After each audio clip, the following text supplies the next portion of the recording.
I was born outside of Erie, PA, in a really small town. I grew up in the projects. My father was in the military and he had PTSD, so he had like real bad drug problems. And back in the day, they misdiagnosed people all the time. So my mom had Crohn's disease and we never knew. So I wound up going into the foster care system, and I was in the system for about 5 years. And then I got adopted when I was 9 and moved outside of Philadelphia. So it's like what everybody rags to riches. Right. That's literally You're how like the my Fresh childhood. Prince of Philadelphia. That's right. Or princess. Fresh Princess. Queen of Philadelphia. I feel like I'm going to get corrected a lot during this interview, but go ahead. I swear I'm not. The Fresh Queen of Philadelphia. So you start off turbulent childhood. Yes, traumatic. Moved to Philadelphia. Yes. I mean, moved to Jersey. Well, I moved outside of Philadelphia. Outside of Philadelphia, So where all right. Villanova is, Radnor area. Okay, cool. Like the suburbs. Yes, I grew up on the main line. I think there was like 5 black kids in my class in high school. Yep, I went to Conestoga High School. How was that? It was challenging, but it built a grit inside of me that would later help me in business, and I didn't realize it. So when I was young, I was like, why am I always feeling like this? I never fit in with the black kids. I was too well spoken. I was too this. Right. And then the white kids were like, you still black. So they're like, you sound really good, but you're still black. Like I remember selling Girl Scout cookies and knocking on my neighbor's door, and she was like, I'm sorry, are you lost? And I was like, what? My mom had to like come back and address her. Wow. That's how it was. So what was your peer group like? Did you have like a mixed group of friends? I had 2 separate sectors of friends. So I had my white friends, and they were awesome. They were gonna, if I wanted to have fun, if I wanted to go on an adventure, if I wanted to like sneak out, anything that like was bad, they were there for it. Right. And then I had my black friends, and they were like my friends from church, and they're my friends now to this day, like 25 years later. Okay, cool. But they were just a lot more, tame. Right. So. Awesome. All right. Continue the story. I'm listening. So I'm excited. So we moved. I got into a little bit of trouble when I was in middle school. Well, going into high school. I can't imagine it. I know. But a lot of people don't realize that if you don't never resolve or deal with trauma, it manifests itself in other ways. So for me, I didn't want to deal with authority. I didn't want to do anything. That's probably why I'm an entrepreneur now, because I don't want to listen to anybody. I just wanted to do things my way. I always felt like my way is the best way. Gotcha. But it got me in trouble. And so when I got in trouble, I basically was like, okay, I need a life change. I need something different. My family moved to New Jersey, and I finished high school there. I moved down to Delaware, actually, outside of Delaware. I went to college there, and I started my first position in a manufacturing company. This old Italian, I swear to this day, he was a mob boss.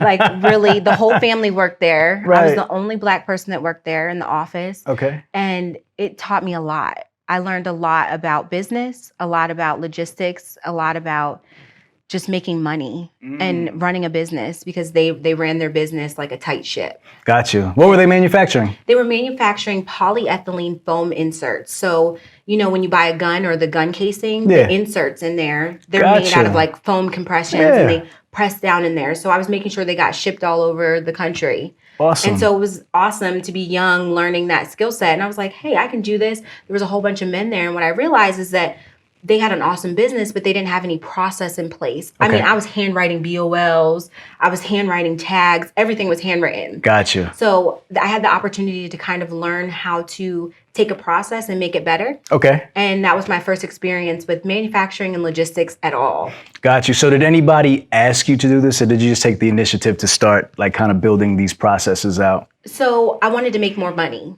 And I understood that I didn't want to stay in the role that I was in, because I was making all right money, but it wasn't enough to sustain me.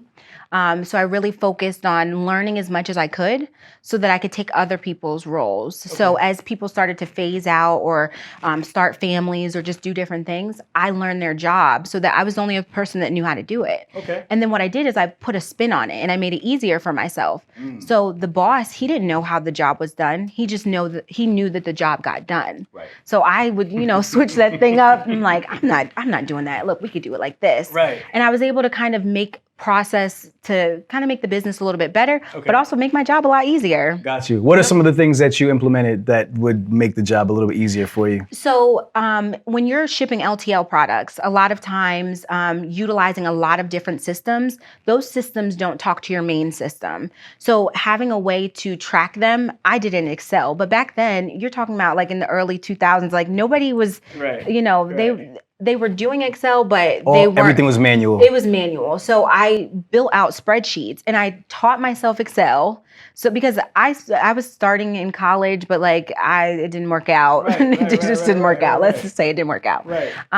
So I didn't have necessarily all the skills, the soft skills, but I learned them. I taught myself. I would watch videos. I would ask people about it. Awesome. So I built in a spreadsheet and they were able to track all of our shipments all in one place. So everyone could go into this Excel spreadsheet and see where everything was at instead of we were going into the file cabinet and pulling each. I'm like, this is too much. This is too much. Crazy. This is crazy. Right. And so that really helped them. It saved time.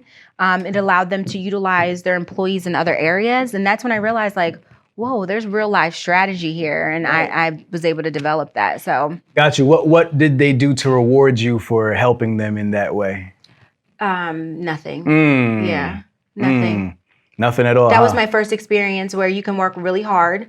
You can help people save money, manpower, and ultimately, if you don't own the business, you don't get to reap the rewards of that always. Right. What level did you rise to in that company, that organization? I ended at like office manager, logistics coordinator. Basically, I ran everything in the office. Right. And that's where it ended for me because I wanted to pursue other opportunities.